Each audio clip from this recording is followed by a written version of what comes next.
এক মাস আগে স্ত্রীকে 3 তালাক দিছে, আজকে নাকি আবার বিয়ে করছে। স্ত্রীকে তালাক দিয়ে দিলে এই স্ত্রীকে আবার বিয়ে করতে পারবে 1 মাসের ভিতরে? কোরআনে ফয়সালা কি? কোরআনে ফয়সালা হলো ইয়াতারাব্বাসনা বিআনফুসিহিন্না সালাসাতা করো। যে মেয়েকে তালাক দেওয়া হয়েছে 3 পিরিয়ড মাসিক চলে, এই 3 মাস পর্যন্ত অপেক্ষা করবে। এরপরে ওই মেয়েকে অন্য স্বামীর সাথে বিয়ে পড়াইতে হবে। শুধু আগদ হলে হবে না, একসাথে থাকতেও হবে। হাত্তা তানকাহা যাওজান গায়রাহু। এগুলো সব কোরআনই ফয়সালা। আজকে মুসলমান কোরআন সুন্নাহ থেকে কত দূরে গেছে। ইসলামী বক্তা বলতেছে কত বড় জাহেল দেখেন। তালাক দিয়ে 1 মাসের ভিতরে কি করে ফেলছে, আবার বিয়ে করতেছে। আর এগুলা ভাইরাল হচ্ছে। এই কত বড় জাহালতি চলে। এগুলা কি বিয়ে না জিনা? ওই মেয়েকে 3 মাস পরে আরেকজনে বিয়ে করবে, তারপরে উনি তালাক দেবেন। তালাক দেওয়ার পরে আবার 3 পিরিয়ড অপেক্ষা করবে, তারপরে প্রথম স্বামী বিয়ে করতে পারবে। এটার নাম হিলাই শারআ। এটা শরীয়তের একটা পন্থা। প্রথম স্বামীর জন্য হালাল হওয়ার জন্য দ্বিতীয় স্বামী হচ্ছে মুহাল্লিল, হালালকারী। এগুলো শরীয়তের বিধান। আজকে এই আলেম সমাজেরও শরীয়তের বিধান মানছে না। কথা বলুন ঠিক কিনা? কেন? এটা আলেম না, এটা জাহেল। সে তো মাদ্রাসায় পড়ে নাই, এ সমস্ত বিষয়ে তার কোনো জ্ঞান নেই। এগুলা জানা ফরজ আইন। এটা হুজুররা জানবে এরকম না। সেজন্য বিয়ে করার আগে এগুলা জানতে হবে।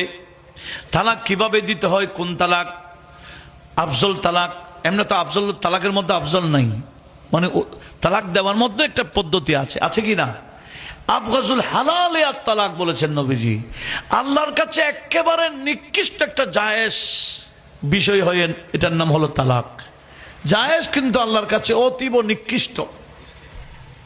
এখন কথায় কথায় তালাক দিয়ে দেই, আর আমাদের কাছে আসে কান্দে, হুমা তো তালাক কেন দিলা, কাঁদছো কেন? আবার তালাক দেওয়া, ডিভোর্স দেওয়া, এটা একটা সামাজিকভাবে বেদি হয়ে গেছে। কথা বলুন ঠিক না? কেন? নবীর সুন্নাহ, নবীর আদর্শ নাই। এই বিয়ে করার আগে নবীর আদর্শ কি? আমার নবীজি স্ত্রীদের সাথে কি আচরণ করেছেন, কোরআন সুন্নাহর আলোকে এদেরকে প্রশিক্ষণ দিতে হবে। আর স্ত্রীদের উচিত স্বামীর হক কি এগুলা জানা, স্বামীর অধিকার কি এগুলা নিয়ে চর্চা করা।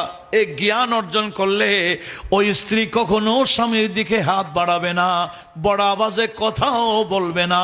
কথা বলুন ঠিক কিনা? ছেলে মেয়েদেরকে কিভাবে লালন পালন করবেন সেখানেও নবীজির একটা প্রশিক্ষণ আছে কিনা? আমার নবীর পক্ষ থেকে আমাদেরকে প্রশিক্ষণ দেওয়া হয়েছে। আমার নবীজি প্রশিক্ষণ দিয়েছেন, আমাদেরকে বললেন তোমরা বাচ্চাদেরকে প্রশিক্ষণ দিবা।